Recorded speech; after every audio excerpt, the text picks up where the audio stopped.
Good morning, everybody. It's Jeff Goldberg for the Sales Pro Network. If you have not joined us before, I'm a sales coach and trainer, and I work with both individuals and organizations to help them do one thing and one thing only, achieve measurable and sustainable sales increases. And if you have joined us before, you know that every Friday at 10 a.m. Eastern, I either do a live training or a live interview with somebody who can add value to the profession of sales, and today is no exception. Today's guest helps business professionals become motivated to help themselves achieve peak performance in their personal health and fitness. Please welcome Coach Brian Parana. Good morning, Brian. Thank you, Jeff, for having me. Appreciate. Ready to roll. Bring some value. Hang on, I'm getting a note from StreamYard. We're having trouble streaming to your destination. All right. Technology. Let's hope this is going out somewhere. Yep.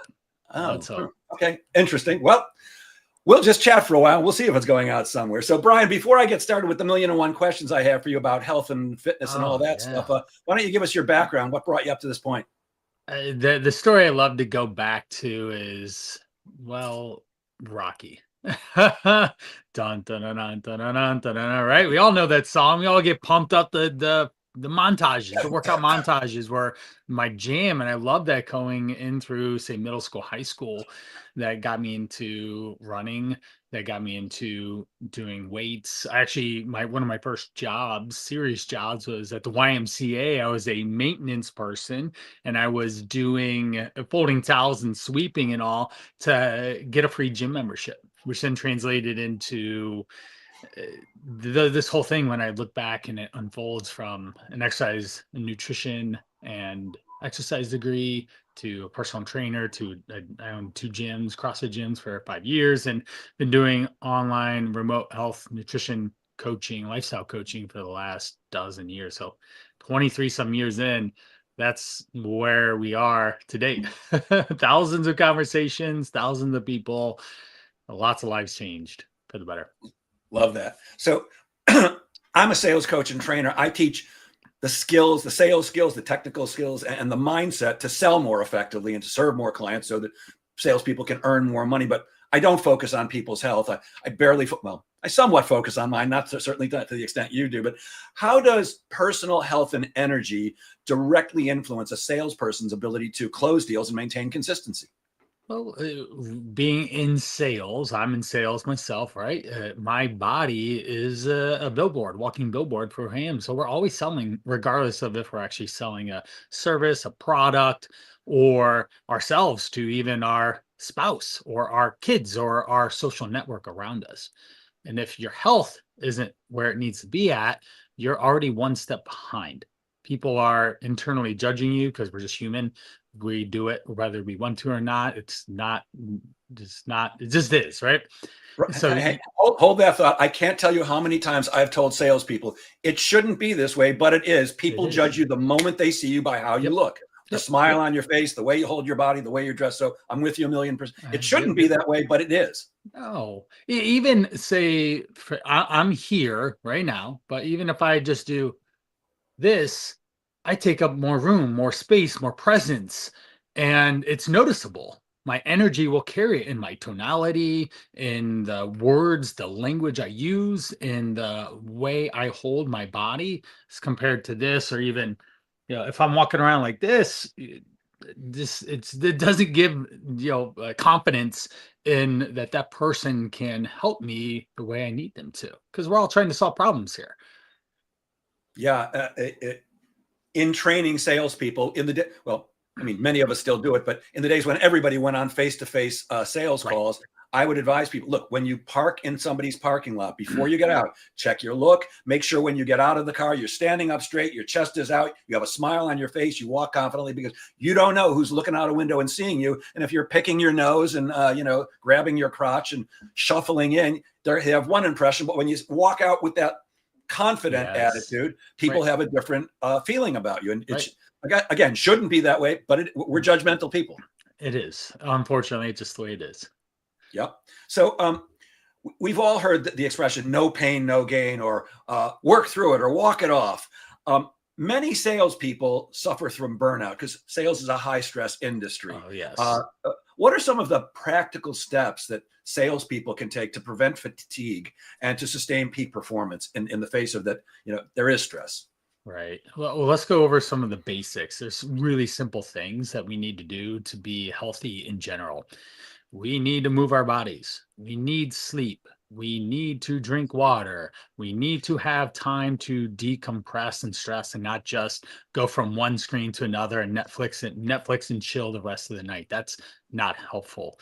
We need to have good social relationships. We don't want to be stressed out when we come home because work didn't go well and we're just going to spew all over our partner or something as well. So these are the basics that have to happen every single day for someone to be able to manage burnout, because your boss is going to ask you to outperform last quarter every single quarter that there is. Why? Because you bring in the bottom line revenue in a sense of the sales and keep the whole machine going. Because if you're not doing it, then they got to go find someone else to do it and operate the machine, the business in a sense.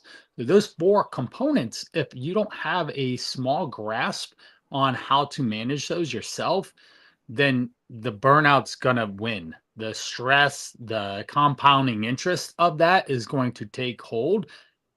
You're not going to realize it because it's just incremental over time. Even say 10 1% over every week, even, and you're in the sales industry for 20 years, that's a compounding interest that people aren't paying attention to, and it shows up in your body, shows up on your waistline, it shows up in your arteries and your blood panels, and then 10, 15 years later, none of your suits fit. You go to the doctor, they're constantly trying to put you on medicine.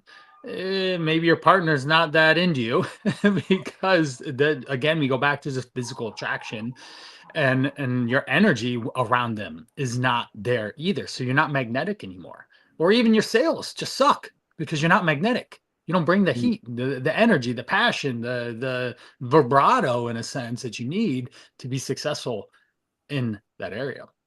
mm. I avoid that potential stress when I get home by living alone with my dog. So that Ah, works really well for me. But I want to come back to something else you talked about, which is sleep. I yes. find the older I get, the less sleep I get. Not that I don't want to. I mean, I used to be able to, go to bed at, midnight and sleep to noon when I was a kid. And now at my advanced age, I'm pretty lucky if I get 5 hours a night, Right. maybe six. I'm often up at 3 or 4 in the morning and Yeah. can't get back to sleep. And do you have any advice for people like me who are? I'd like to sleep more, Right. but Right.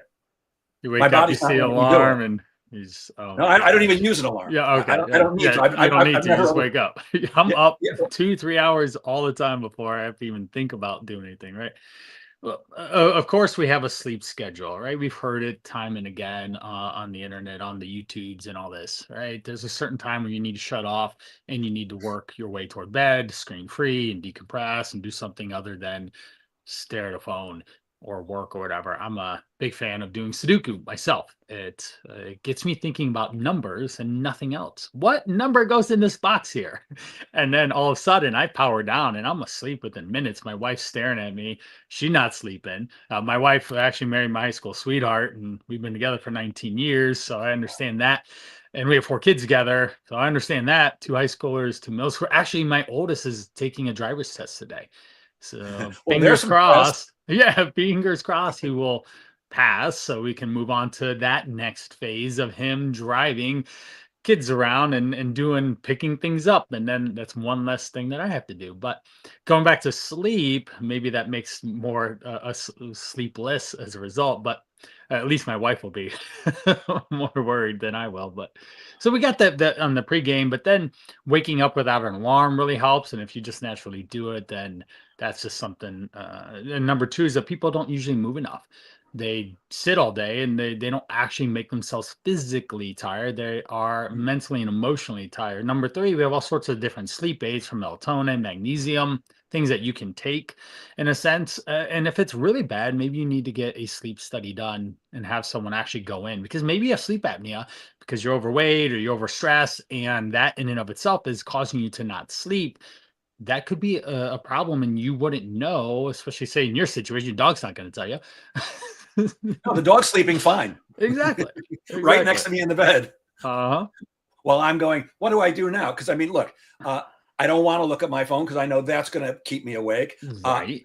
It's a like you horrible said, idea. like you said about Sudoku, whatever Sudoku. If I read, I'll pretty much put myself to sleep. But that Right. means I've got to turn on a light. So Right. Well, it's that's it's a fine too. You can just fall asleep with a light on, or we have technology and you could just have it power down at a certain time too.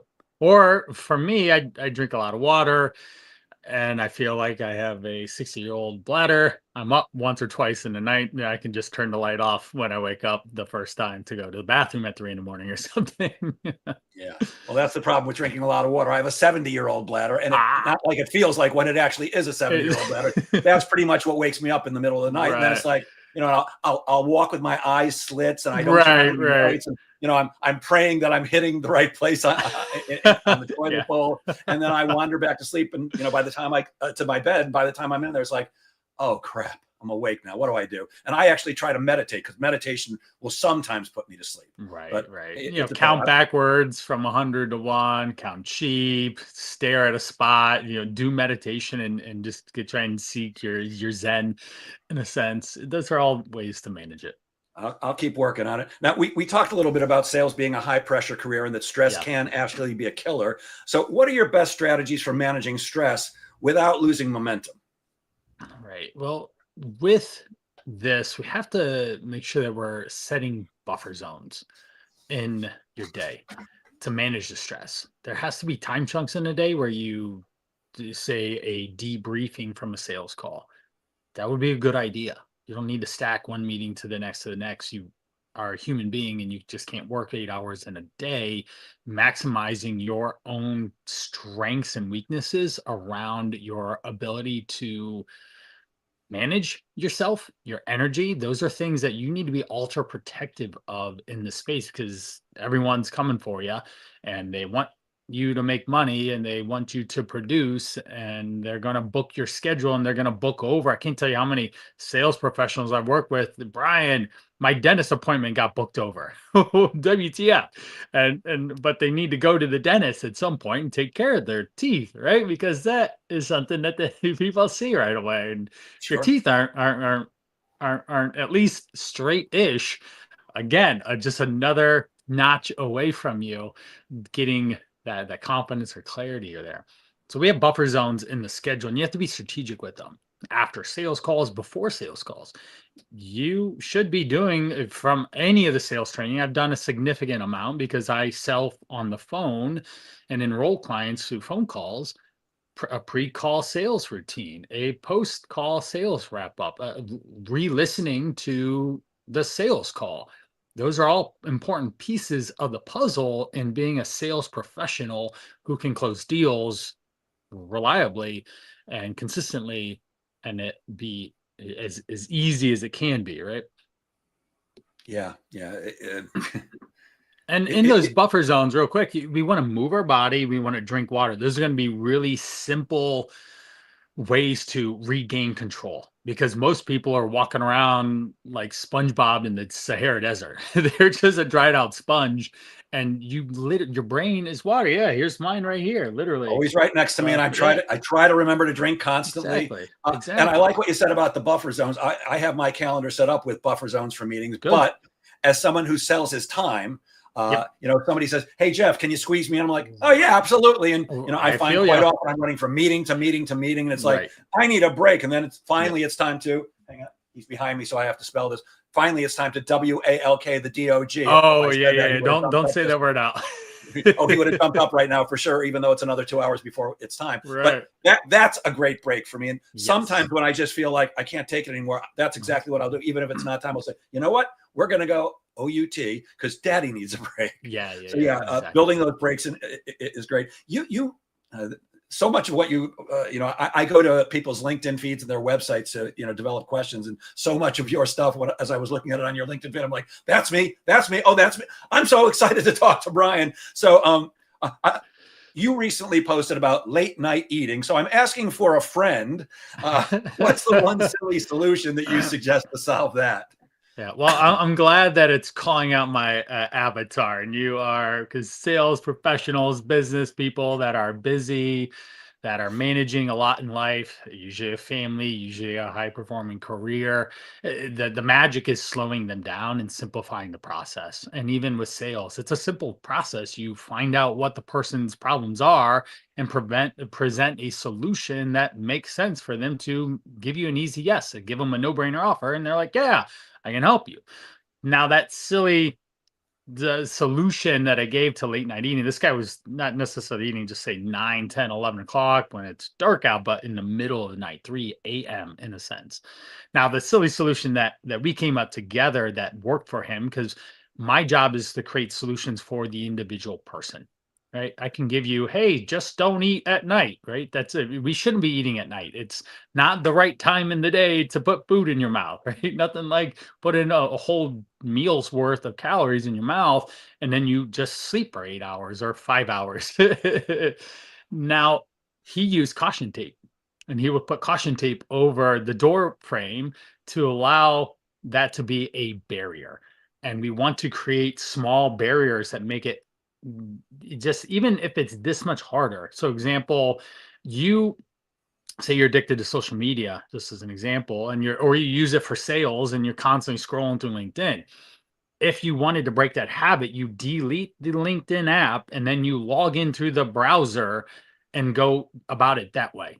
That is just such a subtle inconvenience, but it's enough for a human to derail and just not want to do it.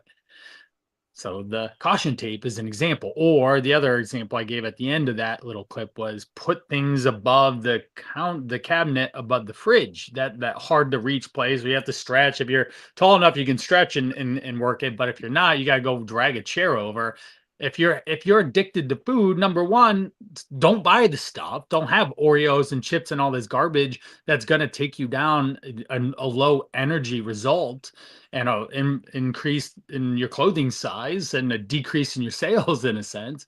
Don't have it there. But if you do have stuff in the house and because of other people live with you and you have to, you can't just have martial law on no sweets and treats and all this stuff in the house. So say, for example, my house, we don't have a lot of junk food, but there's food in the house. And even the kids will prioritize certain things over others, especially if they come in the house.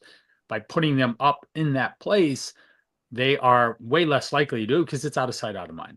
That was a silly strategy of we want to have a pattern interrupt in a sense of how do we get this going. Say you gave that example of someone showing up in the uh, the car before their sales meeting, and a simple pattern interrupt is when you're going to arrive at that parking lot. Set an alarm if you are just not paying attention to this. This is just an unaware the process is you just get out and you pick your nose and you scratch on the way in, and that's just what you do because you're not paying attention. Well, we need awareness. Now Jeff made you aware. Let's set a timer to go off at 5 minutes till you are parking and getting ready to walk into that office to say, hey, okay, like it's game time. We need to shift into full go mode here, and that's just a simple pattern interrupt to allow for that person to get in a better mindset, mind frame to go make the sale. Got it. So the cabinet above the refrigerator, that's where the alcohol is. So I'm not putting my snacks there. Yeah. And I don't know if do you know the actor Zac Efron? Oh, of course. Guy's in incredible shape. So I had my daughter, who's really good with this stuff, take a picture of him, with it, he's half naked, and put my head on it, and that's on the snack cabinet. So every time I go there, I look at that first and go, I'm not going to look like that, but eating that stuff. And what you said before is exactly what I did because my downfall used to be candy. I was great in the morning, good in the afternoon, but after dinner, from the time I would finish eating dinner till the time I would fall asleep, and I mean, I'd be in bed eating Twizzlers and gummy bears and stuff like that, and I just stopped buying them. And I actually found that after a few months of not constantly feeding myself with sugar, and I tried some stuff, and I'm like, I don't know why I used to power this down. It's okay, but it didn't have that same rush. Right. And I know that I read that sugar activates the same places in the brain that cocaine does. It's Yeah, hyper yeah. addictive. You get It's those studies and it's all lit up like a Christmas tree in there, crazy, right? crazy. And Sugar I begets stopped more drinking sugar, soda constantly, and I'm drinking right? more water, and that's how I've Right. dropped about 18 or 19 pounds. Yeah. I've still got a little bit to go, but we'll talk about that later. Um, how can better energy and focus give a salesperson an edge over competitors? Yeah, we're just gonna go right back to this whole undertone that we did. Say I'm the prospect, I'm in my office, and I have two sales pros come in to sell me their thing. I need their thing, I want their thing. It's gonna go back to who is gonna give me the thing. And I may do say in general, most offers are gonna be somewhat similar, right? Because it's a very specific need that I have. So they're gonna give me the outcome that it'll be different. So, for example, in my world, it's very easy to fall into the trap of offering weekly phone calls and daily texts and a workout plan and a meal plan, right? That's just the general protocol that most, in quotations, Brian's are going to do. But I have to find a way to elevate my abilities around that and provide a better vehicle that's more attractive for someone to want my stuff. And we'll talk about that later. But when they walk in and they do their thing, it's going to be that first human response. Who do I like more? Who do I know, like, and trust? And in the first 60 seconds is going to do that. I would like to say that I've been in sales a long time and I've literally sold myself in a sense to people to get them to buy into me. And I'll oftentimes go from they don't know me to they've giving me money in under an hour, literally from the internet. I've had that before. They didn't know me. Now we're on a phone call and they're like, wow, you're pretty quick. I'm like, well, it happened to be open. And then I have to go into that no like trust, expert authority very quick. And I figure out how to do that. So their confidence, even a handshake or the way they look at me or their language that they use, the way they do it. I'm hypersensitive to communication because I get on podcasts like this using filler words a lot, decreases their themselves in my eyes. It's just like, oh, you can't say a sentence without using the word like 8 times or something. It's just annoying now. Yeah. Can you just not talk? Just pause. Those are going to be the things that start to get that edge. And again, we go back to those basic things I said at the very beginning: having a handle on getting enough adequate amounts of water, adequate amounts of movement, adequate amounts of sleep, having an idea of what nutrition is. So many people say they know what to do, but they're not doing it. That's number one. And I get them to do the thing, but then also educate them. Not just hand you the fish, but teach you how to fish. Look at a nutrition label. What does it say? That in and of itself gives you the key identity of what this food is and how it's going to work for you, not only in that single meal, but in the rest of the meals in the day. That's super important to know and understand to make a better educated decision, especially if you're a salesperson on the road or you travel a lot. You are at the whims of other people preparing your food. And if you're just eating whatever your client is eating in the client meals, or you're just sufficing with whatever is available or whatever was the closest restaurant, you're setting yourself up for a disadvantage because you just don't feel well. Hmm. And I know you started this conversation by talking about two different salespeople, and I assume you were going to say, if you've got two salespeople with the same offer and about the same price, if one's trim and attractive and athletic looking, Yep. and one's 400 pounds, you're probably going to go with just because it Probably. feels better. And I Yes. have a perfect example. When my first daughter was born, my now ex-wife, but wife at the time, and we found a pediatrician a few blocks from our house. So that was the first person we went to meet. Right. But when we walked in, he was severe. He must have weighed 350 pounds, and an ashtray on his desk filled with cigarette butts. And I'm like, Doesn't even I'm make not going to take sense. my kid to a doctor who's overweight and smokes. That's ridiculous. Right. And we ended up going to somebody who was a half an hour away, but they looked like they were physically Yeah. fit. Well, In even shape. that is, say we pay extra above and beyond insurance because we don't believe in the insurance network provided doctor solution that they did. It feels like that insurance hamster wheel thing, and we pay extra to go to a specific person that we know, like, and trust, that knows all four of our kids individually and knows the Parana family, and we give her a monthly, we have our monthly stipend that we give her. So Yep. So I hear yeah, you. What are some of the common mistakes that people make when they're trying to get healthy or lose weight? it's that we have driven people in your community, right? I'd imagine the majority of people are go-getters, right? Sure. And they have to identify with that all or nothing. They always have to be on. They have to white knuckle the journey in a sense, and they have to do the extreme things. And it's just simply not true. That's decades of diet rhetoric that you have to do. Literally, for a lot of people, we go over the basics because I guess I'd imagine in your situation too, with you coaching people like I'm your client avatar. I am someone that's in a sales position that doesn't want to be in a sales position. I just want to help you lose the weight, but I have to be in a sales position and I have to post constantly and I have to refine all these other skill sets that I have to be able to get someone to know, like, and trust me and want to hire me on. Now, what ends up happening is that white knuckle, we need to find a middle gear mentality. That's a very easy thing that I've coined, and we have to find that balance. We can't go all or nothing because so many people do that all or nothing and they are in a worse position later on. They don't win.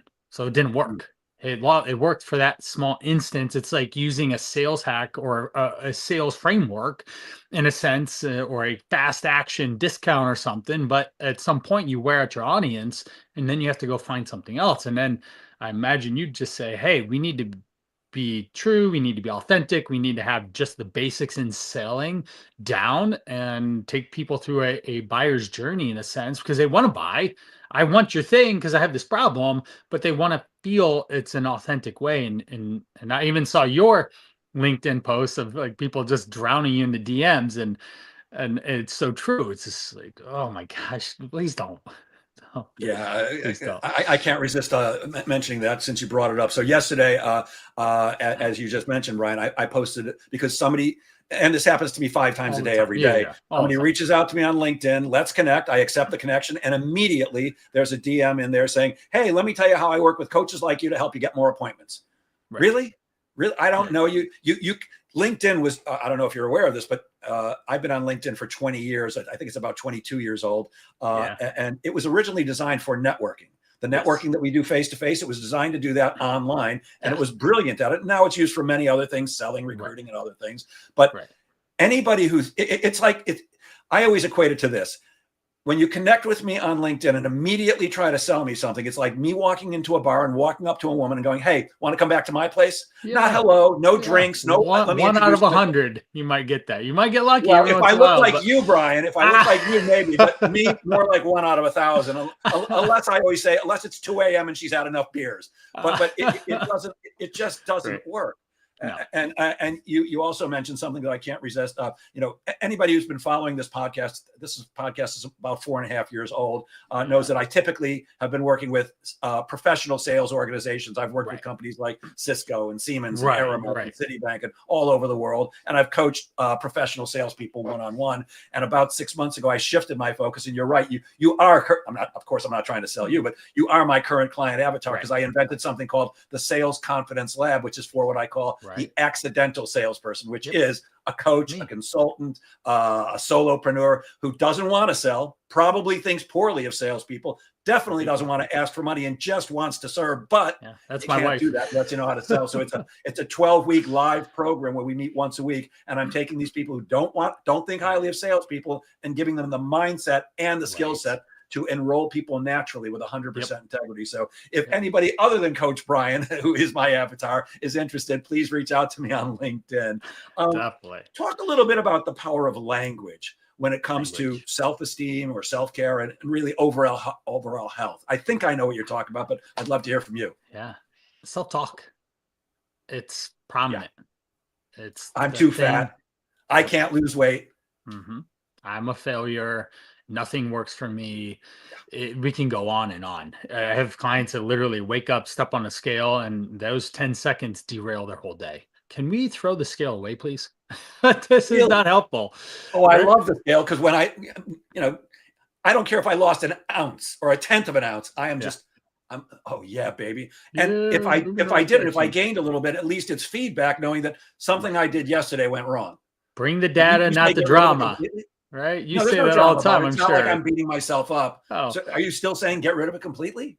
In that situation, if someone derails their day, yeah, this is not a No, I don't good do that. use to measure success. Success is defined so many different ways. Even you, if I was your client, you have to understand what my level of success is. If you're coming at me, bro, like I actually canceled a consult. I got on another podcast that was a funnel to get in front of their ideal clients to then get them on a sales call. And it was a beautiful process and it happened super fast. I mean, literally, the lady messaged me an enticing message. I said yes. Within 12 hours, I was on on their podcast, and then they booked me in a call. But then I watched the other video after that. It's like, oh, these guys are they 7, 8, 9 figures. Like that's not where I'm at in my buying journey or in my business journey and this stuff. Like if I just work with 100 guys this next year, that's more than enough for me. I don't need to work with 1,000. So if you come at me like, dude, we need to have 300K months and stuff. I don't even know what that means, man. I'm just trying to get to 20 or 30K months in a sense, if that was my goal, or vice versa. If you're just like, oh yeah, we gotta get 10K a month, like, dude, I did 10K a month 5, 8 years ago. Like I need to build a team, and so the approach has to align with the success of the client. So I just want to throw that out there, and you totally align with that too, I'm sure. So self-talk is so important. And then say the sales game, the pre-call frame of it should be literally a routine. I can remember Tony Robbins going through some of his pre-pump up stories that he would talk about how he's jamming to music and having this entrancing affirmation going into. I actually saved the small chunk of his affirmation that he would say, incantation. There was the incantation of what he would say. Then he was going into the sales so that he was just so pumped up. And something that another question is coming up, but is the power of frames. The biggest frame in the room is going to win. So if the again those two people, those two sales pros come into my office and they have a similar offer, similar all the same stuff, the biggest frame, the biggest personality, the one that I get along with more is going to be the one that ends up winning.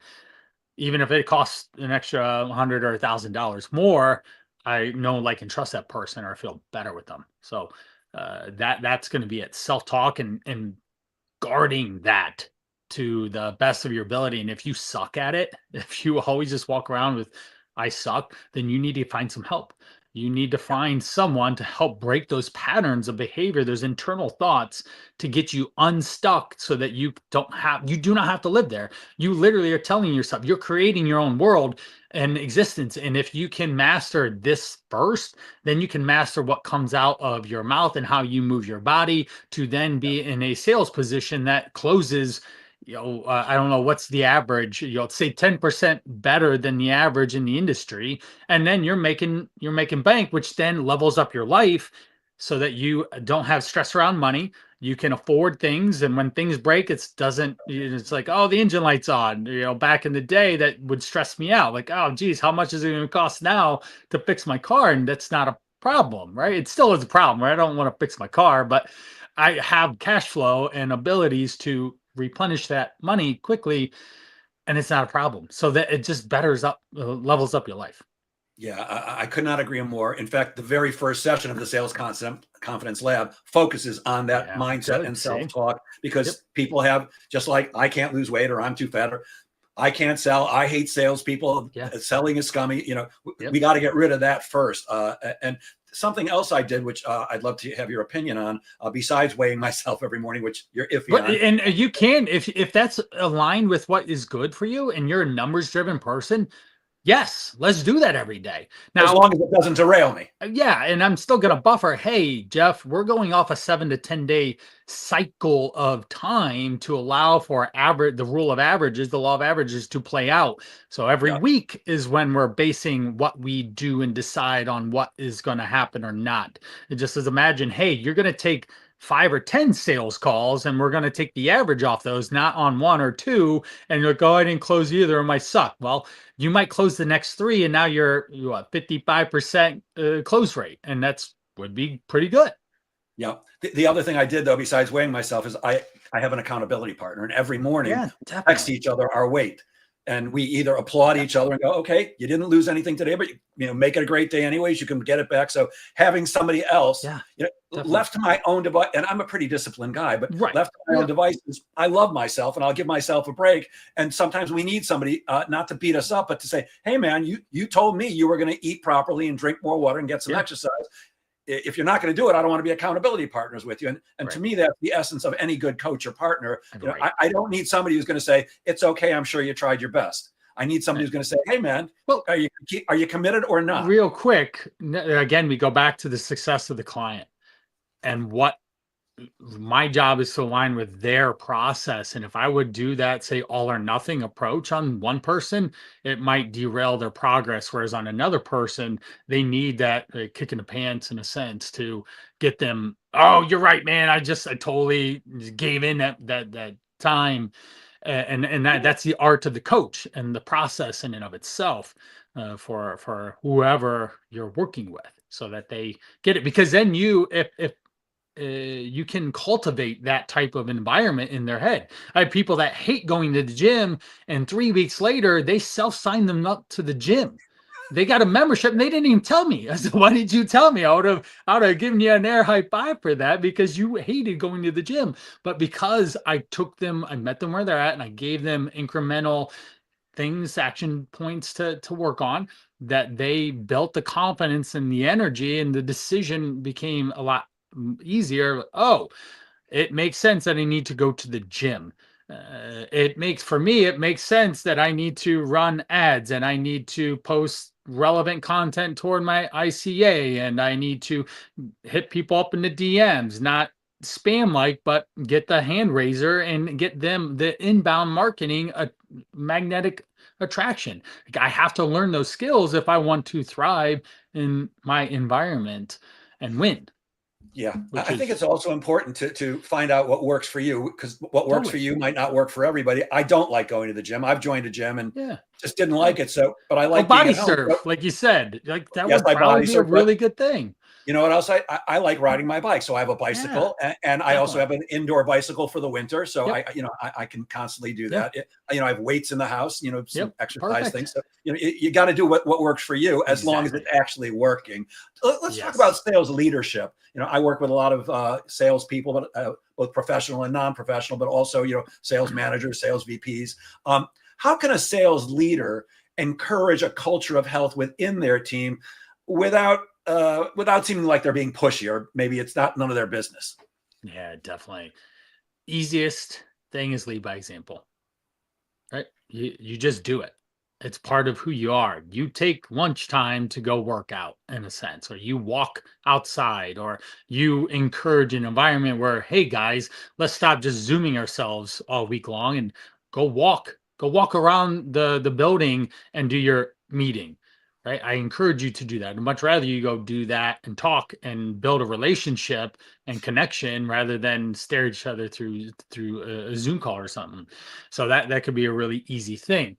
Make it easy for them. Pay them money to work out and take care of themselves, because if they don't, they are costing you more money than you probably want to admit to, whether it's insurance or a liability of they end up going 1 or 2 out of 5 instead of 3 or 4 out of 5 in closing deals, because they are not energized, they are tired from the night before, their lunch was garbage, and they're going into the afternoon slump of energy. They are a liability of time, energy, and money, in a sense, if like you're the manager or the boss. So pour into them, buy them wearables, do step challenges, have water challenge, give them the tumbler thing, the Stanleys or the Yetis or whatever it is today, right?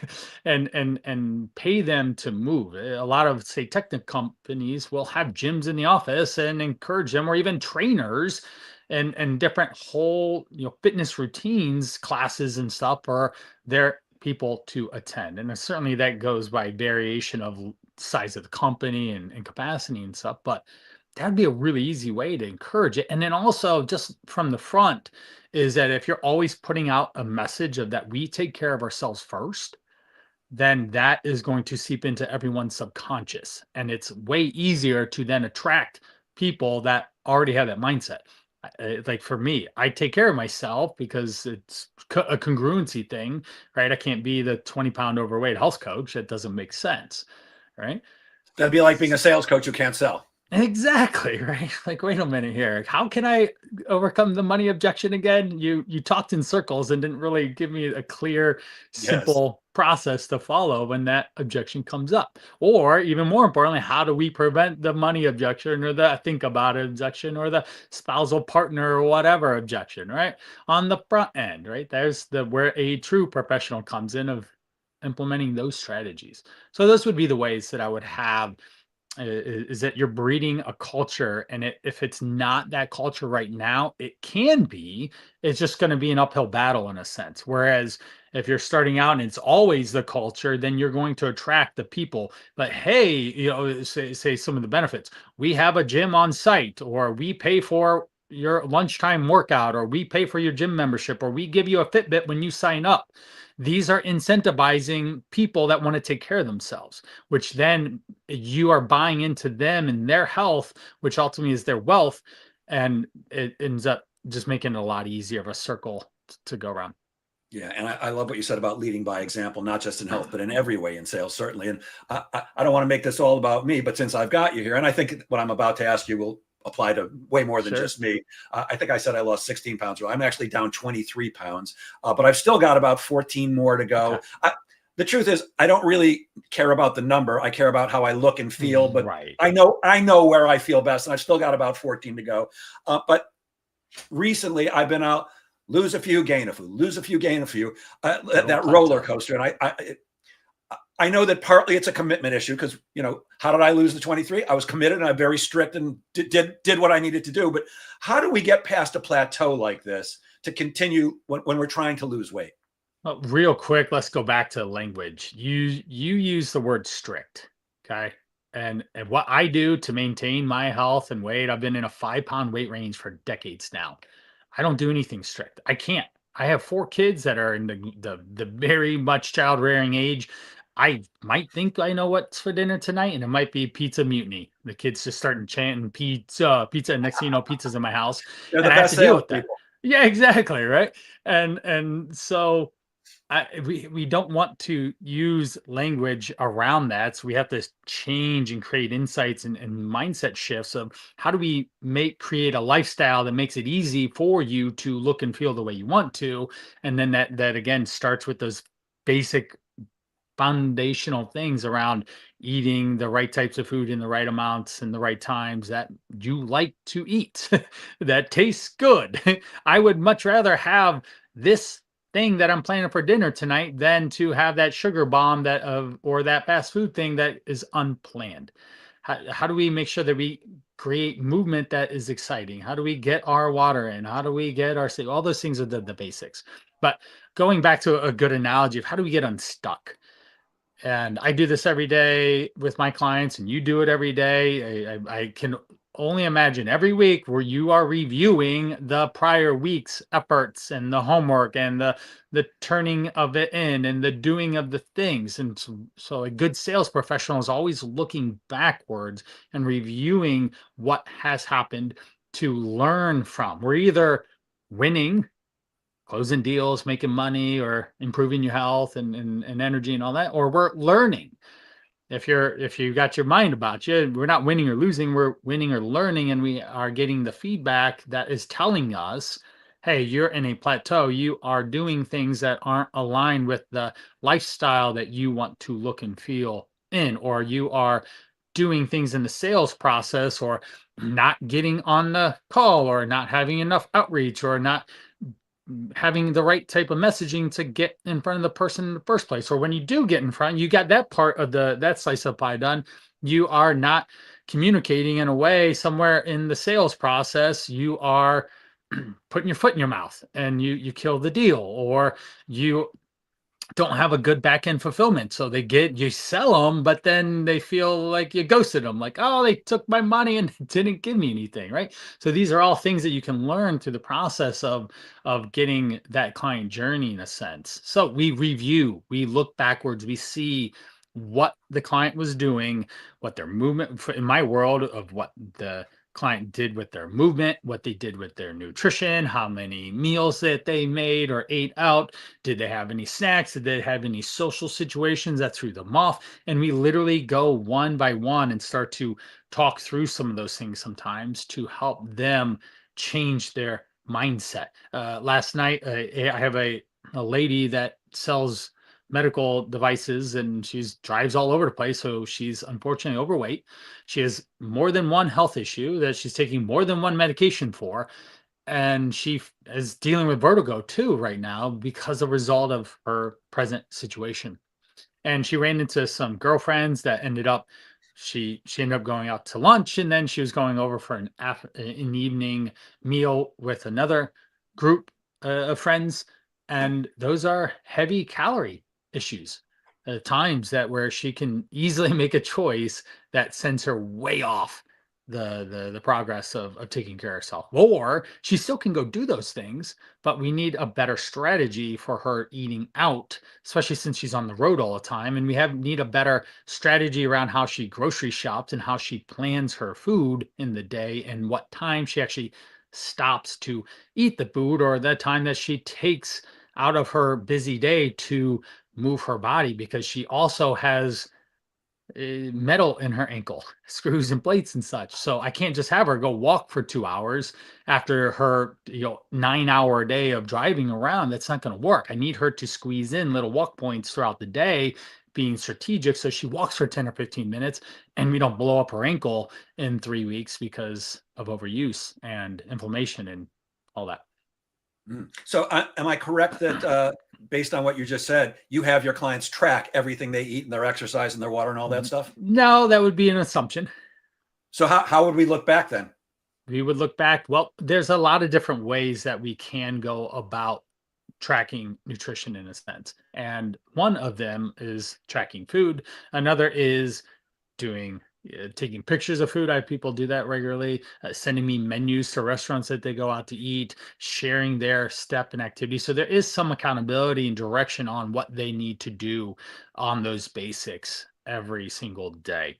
And then my job is I'll figure out where do they get stuck and what's a better solution for them to implement in. So late night eating ends up being, for that one guy, caution tape, because that actually worked for him and it stopped the night eating, because he would run into it and be like, oh, this is a bad decision. It was that pattern interrupt that caused him to stop and think about what he was going to do.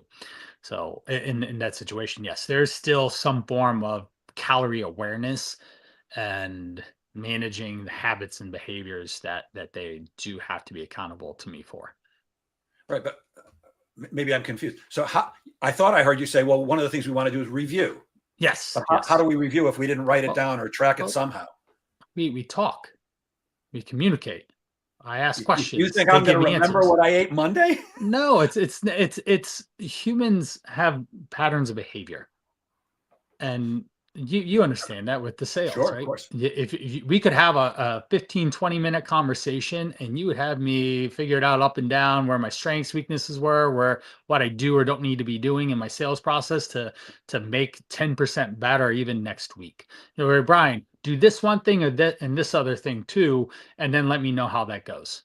And that's exact same thing, is that I'm going to tell you what my sales experience went like and give you those golden nuggets of data along the way to then be able to evaluate where this person is at in their journey. And that's just through just sheer volumes of experience. And you have more than I do, obviously, in your chosen field to just age.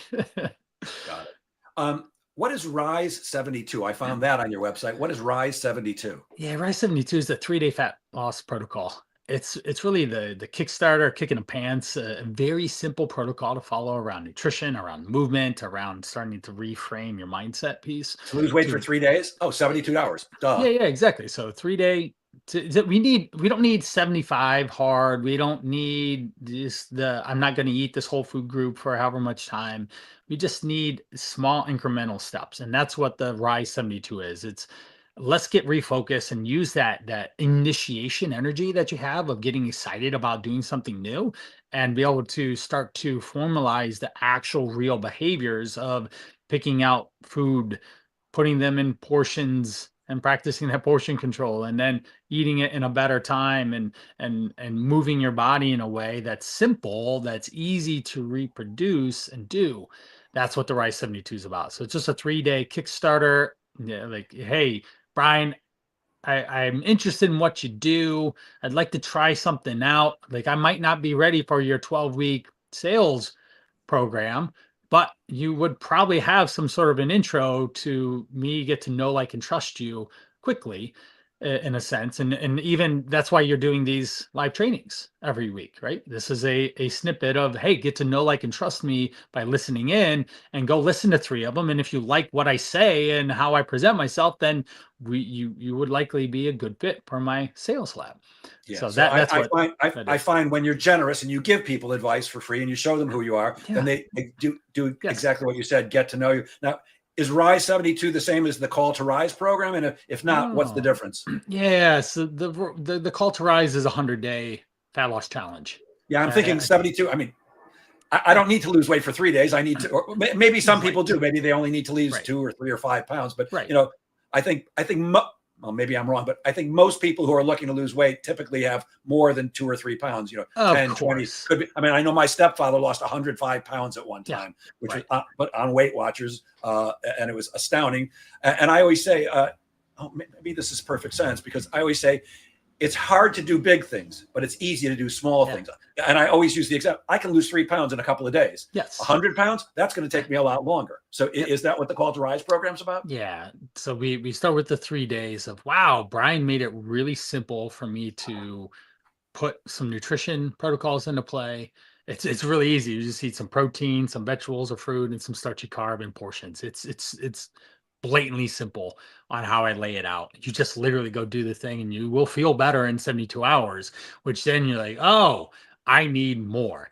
And I know I need to lose 20 or 30 or 50 pounds, or I have type 2 diabetes, or my cholesterol's high. If you're a guy in your 40s and you're 30 pounds overweight with high cholesterol on medicine, you're a walking heart attack at some point. You're a ticking time bomb, and something's going to give. And it's not going to be your health, you bettering your health. It's going to be a heart attack, a stroke, other disease, a physical body limitation of an injury that set you back for 4 months. Oh, my back hurts. Yeah. Now you are even in a worse position than you were. That's the reality. And a lot of people know what to do, but they're not doing it. And that's what the call to rise is rise up, guys. It's a men's program to help come together with like-minded individual driven, successful business people, sales, marketing, entrepreneurs, leaders, but they're successful in business. I hope they're successful in their family, and that's a byproduct of what we do by making them more successful in their health. And in that 100 days, we have weekly challenges. There's quarterly assessments to make sure we're staying on track. There's very specific, easy to implement protocols and processes around nutrition, around fitness, and you're being led by me. I have literally done only this in my whole career for 23 years, is help people improve themselves. You're one conversation about 8 of that I'm going to be having today with other people, to listen to where their situation is and then give them actionable advice that it's easy to follow through with, because if I make it easy for them, then I'm making it way easier for myself. Exactly right. And I say the same thing about sales. Make it Yep. easy for people to do business with you. Make it Yep. easy for people to say Yep. yes. Make it easy for people to say Yep. no. And you mentioned, you're a walking heart attack. This brings me back to something you said earlier, and I forgot to mention it. I actually went through a SEEP study, and Okay. my doctor said, you don't have severe sleep apnea, but you're like 1 millimeter below Well, severe. there's why you And I didn't sleep. know this, but he said Yeah. sleep apnea is the #1 cause of heart attack. I did not know that. And he had me wearing, the mask at night and doing this. I hated the thing. I'm sure it's I said, not you know what? I'm going to lose some, because he said, if you lose some weight, you might not need to do this. And I was like, right. oh, let's get the machine. No. I don't like the machine. As much as I don't like not Machines or eating everything I meds want or whenever I want yeah. to, I'd rather do that than have that And machine. for that situation, I would be leveraging that against you in the most ethical way. Jeff, you don't want the sleep machine. You don't want medications. You Oof. want to live. You want to live, live, live, live, live, live, die. That's the Yes, way you want your life to be. And you don't want to exactly just right. go from 70 to however much longer you got here, just a slow, agonizing death of chronic illness, Yep. disease, medications, time, energy, and money spent on insurance, doctor visits, poor health. Oh, I gotta buy this thing now because of this. My knee hurts or whatever, and I got this thing now. Nobody wants that. Yeah. The other thing I did, you might find this interesting, or maybe you disagree with it, but because I didn't want to wear the machine, I'd started to lose some weight and was feeling better. I started buying Breathe Right strips Oh yeah, at totally. night. And then I saw, Alex Hormozy, you know who he is, Yeah, right? Hormozy's got his. Yeah, the intake breathing. And I'm like, I'm going Yeah, to check that out. They're yeah, freaking phenomenal. The that's Breathe Right awesome. strips made a little difference. That Right, intake thing is, it's a little bit expensive, but right. boy, Well, I wear it it every solves the night while I'm problem sleeping. quickly, right? It's fantastic. It's like Yeah, you put it on and immediately like, oh my God, I didn't realize I wasn't breathing. I wear right, it when I ride my bike. It's right, phenomenal. right. Worth And every penny. if you hear Alex's story about his breathing and why he wears it all the time, then you would All the time. understand why he wears it all the time, because he can't breathe. His nose is just wrecked in Yep. terms of airway and he can't breathe. And I don't have that issue. I don't know what it's like to not be able to breathe or get a good deep breath of air. I could go and I feel satisfied. I feel oxygenated. And Yep. if I went to that same effort and just go, nothing else happened, that would be shallow breathing. It's not fun. And so that's why he provided that solution. And Yeah. yeah, it might cost a little bit more, but it works to what, 10 times better than a breathe right strip.